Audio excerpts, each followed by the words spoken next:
اسے مانتی ہے دنیا، اسے ڈھونڈتی ہے منزل، رہے عشق مصطفیٰ پہ جو غلام چل رہا ہے۔ اس وقت آپ کو ممکن ہے کہ ایک اچھی خاصی اسلامی بھائیوں اور اسلامی بہنوں کی تعداد دیکھ رہی ہوگی، چاہتے بھی ہیں کہ ہمیں کچھ اداؤں کو ادا کرنے کا موقع ملے، ہمارے لیے اس میں کیا آپ مدنی پھول عطا فرمائیں گے مٹی کے برتن میں کھانے پینے کے حوالے سے؟ غالباً فتح اور رضویہ شریف میں سرکار اعلیٰ حضرت امام اہل سنت رحمۃ اللہ تعالی علیہ نے یاد پڑتا ہے رد المحتار کے حوالے سے، شامی کے حوالے سے، جو اپنے گھر کے لیے مٹی کے برتن بنواتا ہے فرشتے اس گھر کی زیارت کے لیے آتے ہیں۔ ماشاءاللہ، الحمدللہ۔ تو اب یہ مٹی کے برتن کی ایک فضیلت ہے، سادگی بھی ہے اس میں۔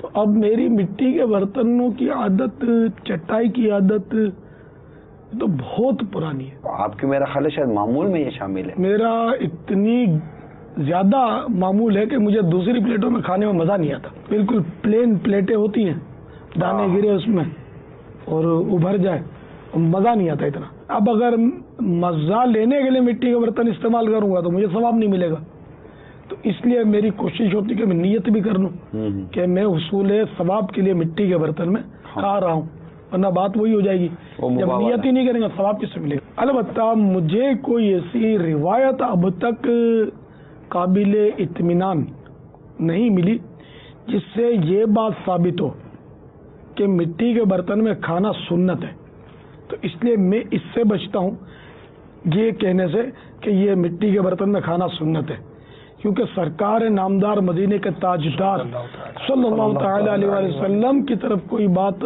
منسوب کرنے کے لیے سوچنا چاہیے، ٹھیک ہے نا۔ تو اس لیے اگر کسی کو معلوم ہو کہ واقعی ایسی روایات ہیں کہ جس سے یہ ثبوت ملتا ہے کہ سنت ہے تو ٹھیک ہے، مجھے بھی مطلع کریں، میں نے تو بہت تلاشا، مجھے تو نہیں مل رہا۔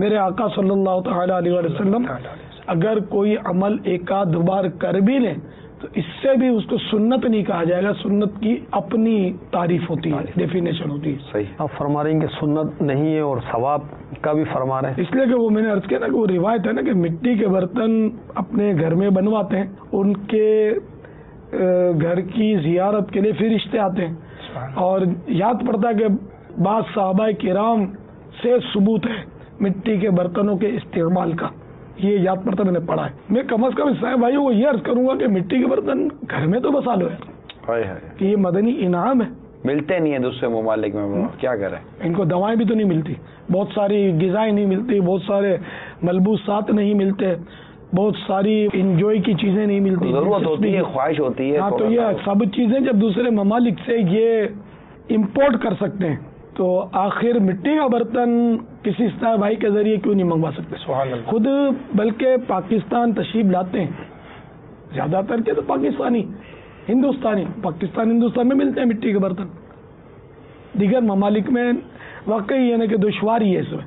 تو ہمارے مکتبۃ المدینہ جہاں جہاں دنیا میں قائم ہے وہ بھی تو اس کو منگوا کر رکھ سکتے ہیں، آپ بھی کر سکتے ہیں۔ صحیح فرما رہے ہیں آپ۔ عرب امارات میں جو ہمارا مکتبۃ المدینہ ہے بابا، وہاں پر میں نے مٹی کے برتن دیکھے، الحمدللہ۔ دنیا میں ہر جگہ جہاں جہاں مکتبۃ المدینہ قائم ہے سب کو رکھنا چاہیے۔ جی ہاں، گھروں میں مہمان آ جائے تو وہ تو شادی کے جہیز کے برتن ہوتے ہیں وہ نکال کے رکھے جاتے ہیں، مٹی کے برتن مہمانوں کے سامنے ایک عام اسلامی میں کیسے رکھے گا؟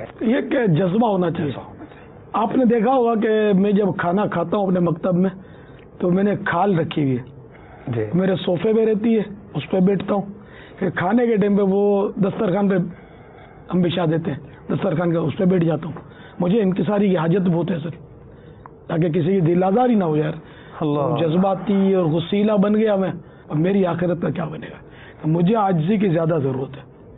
تو اسلامی بھائیوں کو بھی چاہیے کہ ایک چھوٹی موٹی بکرے کی کھال رکھ لیں، عاجزی پیدا ہوتی ہے اس سے بیٹھنے سے۔ تو جہاں گھر میں ماحول ہو، ہاں گھر والوں کی کوئی یعنی کہ ایذا رسانی ہے، جھگڑے ہوتے ہیں اور ماحول خراب ہوتا ہے تو پھر نہ مٹی کا برتن نہ چمڑا، بہت خوبصورت لیکن ذہن بناتا رہے۔ اسے مانتی ہے دنیا، اسے ڈھونڈ رہے عشق مصطفیٰ پہ